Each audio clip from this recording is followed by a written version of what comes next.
Good day, Governor. Let's get into it. Um, Glad you guys are all here. Wherever you are, you're still alive. You're doing it. You're hanging in there. I'm so proud of you. But really, I am proud of all of you. This is not easy, uh, and that's kind of why I'm doing this series about control and being in control and feeling out of control and who is in control because none of this is easy. Feeling out of control is probably one of the hardest things to deal with.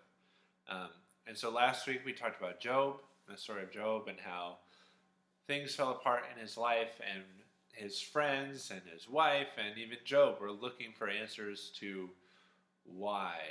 Why does this happen? How can something like this happen? Um, and I had said that at the beginning, God and Satan had this like wager of like, people are only faithful to God because God gives them stuff. And if that stuff was taken away, people would no longer be faithful. And I said I would get back to that. And maybe you didn't believe I would.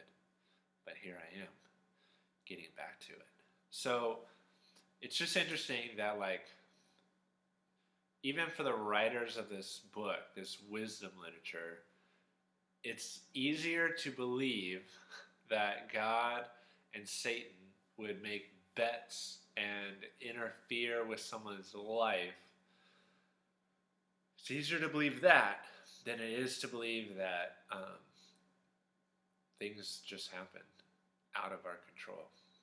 Things just happen that are out of our control.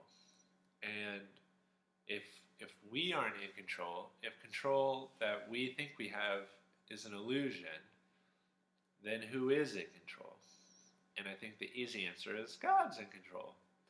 But the problem is, how do we like jive with a God who is said to love us and care about us, and that knowledge, how does it fit with what we see happening in the world? People suffering, people dying, people hurting, people out of their jobs. Like, how do these two things go together? Like, what does it really mean that God is in control if these things over here keep happening? And when Job gets to the end of his rope, when he's like, why? Like, I can't do it anymore, God. You've taken away everything, right? And even though my friends harass me, my wife, like everyone, I stayed faithful, and yet I suffer. Yet I suffer. How can you be letting this happen? And I'm going to be honest, God's answer is not like, oh, okay, that makes sense. God's answer is, where were you? Where were you when I made the earth? Where were you when I created this and created that? Where were you? Basically implying, like, two things, I think.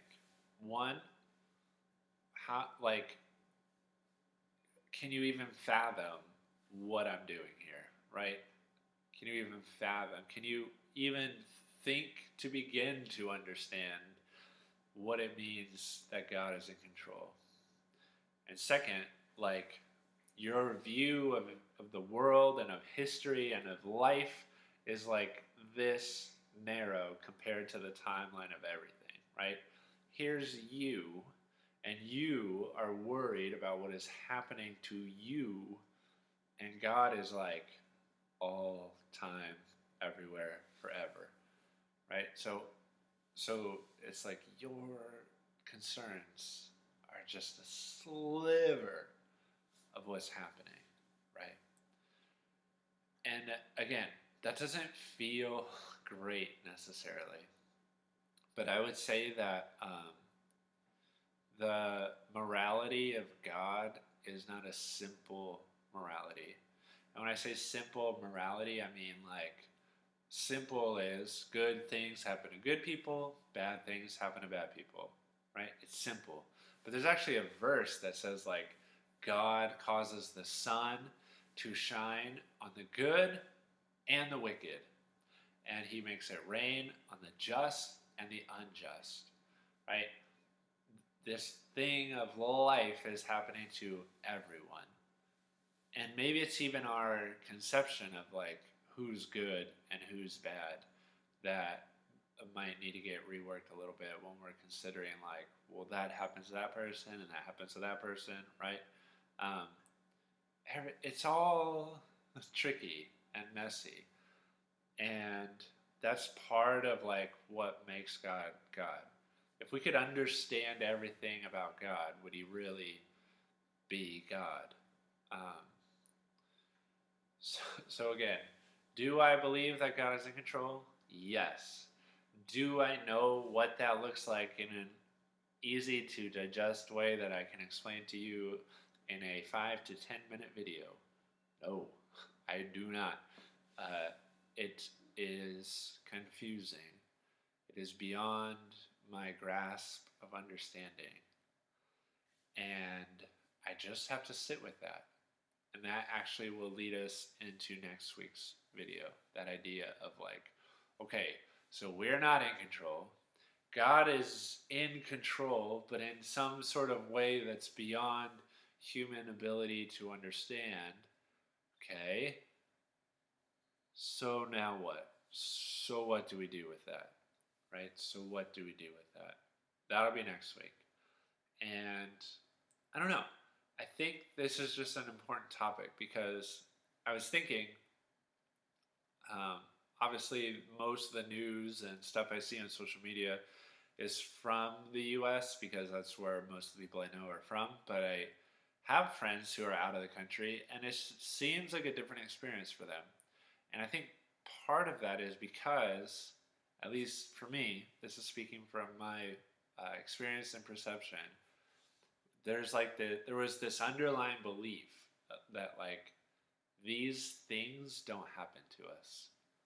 These things don't happen to us. War happens in other countries. Famine happens in other countries. Disease happens in other countries. And when it made it here, it just was like what we talked about last week. All that false sense of control, gone. So that's just really another thought I've been having about why I think it's important to talk about this, because it is easy to live in the delusion of being in control. And while it is hard to face reality, I think it's healthier, and I think it's you'll just have integrity with yourself. You'll learn to trust God through this. You'll have a deeper sense of who God really is. That God isn't just some magic fairy that does good things to good people and bad things to bad people, right? God does not have a simple morality. Um, so that's it for Control Part 2. Stay tuned for Part 3 next week. I hope you guys are doing well. I miss you. I love getting to see your faces and be silly during the Zoom chats. So I'll look forward to seeing you